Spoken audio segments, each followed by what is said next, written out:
vlog and welcome to Extra Mile with Kisang. We're still here sa aking kusina for this is the second part of my coverage for my mom's 60th birthday party. From my previous vlog, I shared to you kung ano yung mga dishes na niluto ko, how I prepare them for the 60th birthday of my mom. Tapos kayo naman, I will share to you how did we go about my mom's birthday cake. So it is going to be full money cake, money pulled cake, whatever you call it. It's a money cake. And actually, yung isang sister ko, siya yung naka-assign dito. Pero we wanted to try it our way. At the same time, nagtitipid kami. So, yung other amount na supposed to be na ibobongga namin sa medyo costly na money birthday cake ay binuhos lang namin dun sa mismong amount na ipapasok namin for my mom's money cake. So, para mag-enjoy naman siya sa kakahatak-hatak ng pera. It's not much.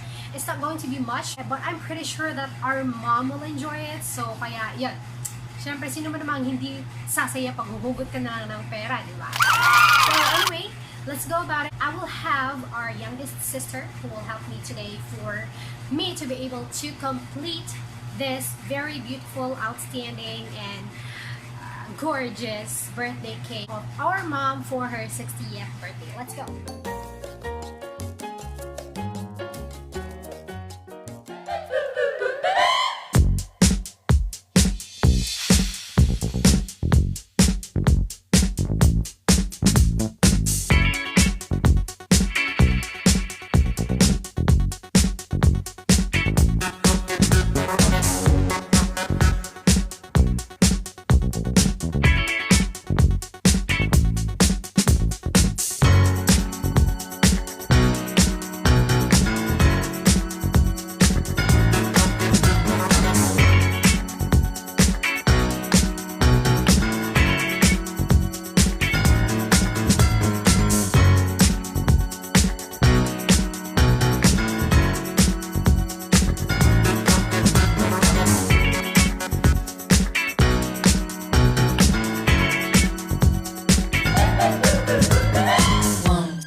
For the cake toppers and decorations, we have decided to come up with a tropical birthday theme, and thanks to Google and Pinterest for these ideas.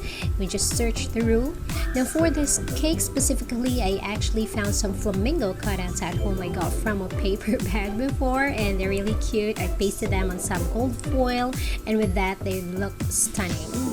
Now this cake is our inspiration cake, but what I like about it is the topper, so I had my sister printed the topper like so, and we just cut it out.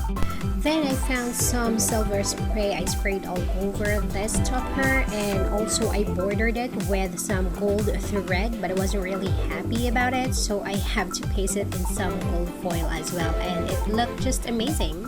And I'm really attracted with the baby's breath of this cake, so I asked my sister if she could find some, but unfortunately she wasn't able to. So what she got are these cute plastic flowers from her mom's face, so we just got it, and yeah, we'll be using it for our cake as well. And these cakes really look gorgeous with the flowers on them, and we wanted to use fresh flowers, but again, we just need to maximize the resources we have that time. Yeah.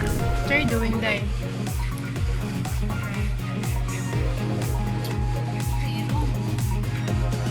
We're trying to make a rose fondant for the design of the cake. Show it to me.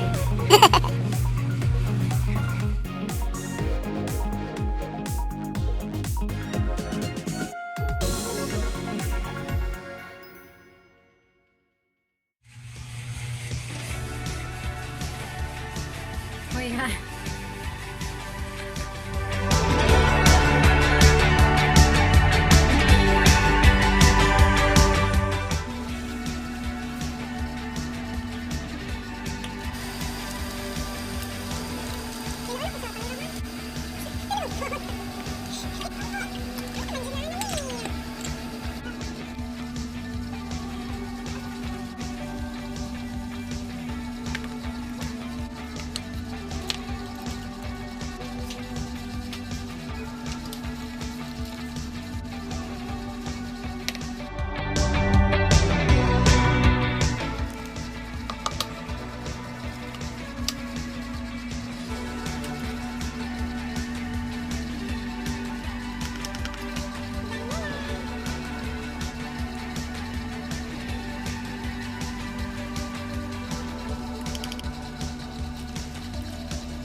Ayun!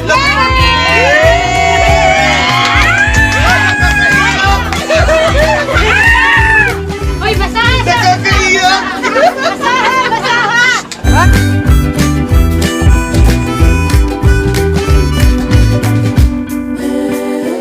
Di maingay, maingay. Iyak daw, ma! Sabak galit, di maingay, nakakaiyak. Ma, drama kayo, ma! Wala, 100,000? Wala may mabasa. Ma, wala kay salamin, ma! Pwede niyo ibili. Birahang, ma! Ma, barilan na, ma! At tukay lang ang nabasa. Sige, ma, sila tukay. Wala kang kwarta. 20 lang man, 20.